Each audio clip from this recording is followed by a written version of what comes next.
Hello everybody. So today we are going to discuss the next part of the matter, part 4. Here we are going to discuss some important terms. First of all, the melting. The other term of melting is fusion. So what is melting? Melting is a kind of process where a solid state changes to the liquid state. So melting or fusion both represent the same process where a solid changes in the liquid state. What happens actually, whenever that the solid changes to the liquid state, the solid absorbs some kind of energy. You know that the molecules are always vibrating, but when the solid particles absorbs the excess energy, then the molecules of that solid particles that will vibrate more vigorously. And whenever the particles they are moving more vigorously, then what will happen? Then the force of interaction between the particles that will be gradually less and that will move apart. So after reaching or after gaining a certain part of energy, the solid then changes to the liquid state. So it's gain energy, the molecules start vibrating vigorously and overcome the force of attraction by gaining the energy. Now this particular melting or fusion, it actually whenever that a particular temperature, when a solid changes to the liquid state, that particular temperature is known as the melting point of that particular solid. For individual solid, if it is a pure one, then it has a particular melting point or the fusion point. So melting point is the fixed temperature at which the solid changes to the liquid state.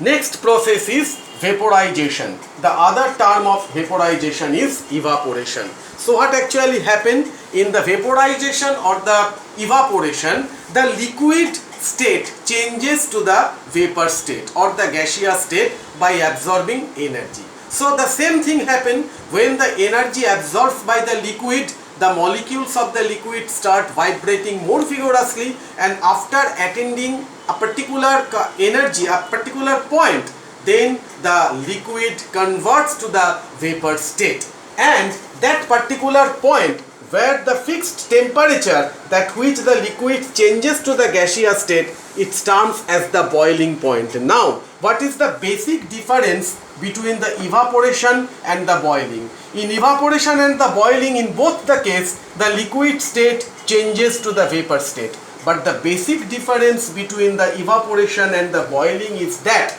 the evaporation takes place at room temperature, whereas the boiling takes place on heating the liquid.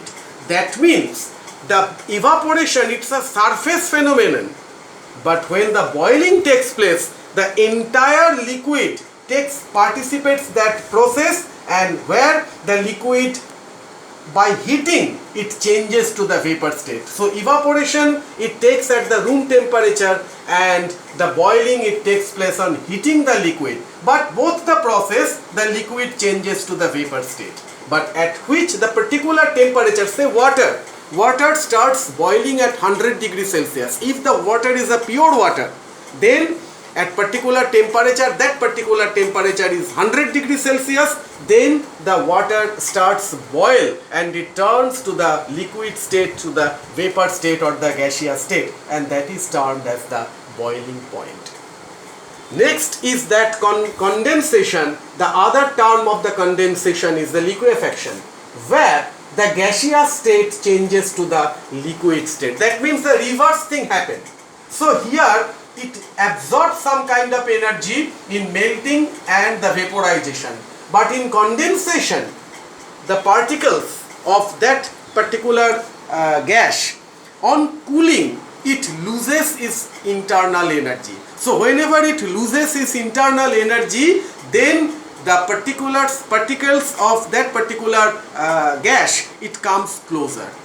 So when it comes closer, the force of attraction between the molecules or the particles increases, and ultimately for a particular point, that condensation point, that is also a fixed temperature where the gaseous state changes to the liquid state. That condensation point the liquid changes to the gas changes to the liquid state on cooling, and the energy of the particles decreases and force of attraction increases between them, and the gaseous state, the substance changes to the liquid state, and that particular temperature where that change of state takes place, that particular fixed temperature is known as the condensation point.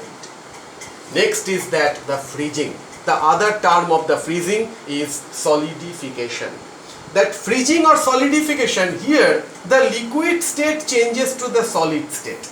So here the same thing happens, that the liquid state, by cooling, the molecules of that liquid comes closer, the force of attraction increases, the molecules are come closer and its internal energy gradually decreases, and ultimately after losing a particular after attaining a particular temperature, the liquid freezes. You know that the at particular temperature, that is the 0 degree Celsius, when the water freezes to the ice, that particular 0 degree Celsius for water is termed as the freezing point. So freezing point is also the fixed temperature at which the liquid changes to the solid state. For individual pure substance, it has a definite freezing point or the solidification point. For example, water has a particular freezing point, that is 0 degree Celsius. And that melting, vaporization, condensation, freezing, all these types of the interconversion of the states of matter, you can explain this by water cycle. So water cycle that happens in our nature, it is an example of the interconversion of the states of matter. So today up to this much. Thank you.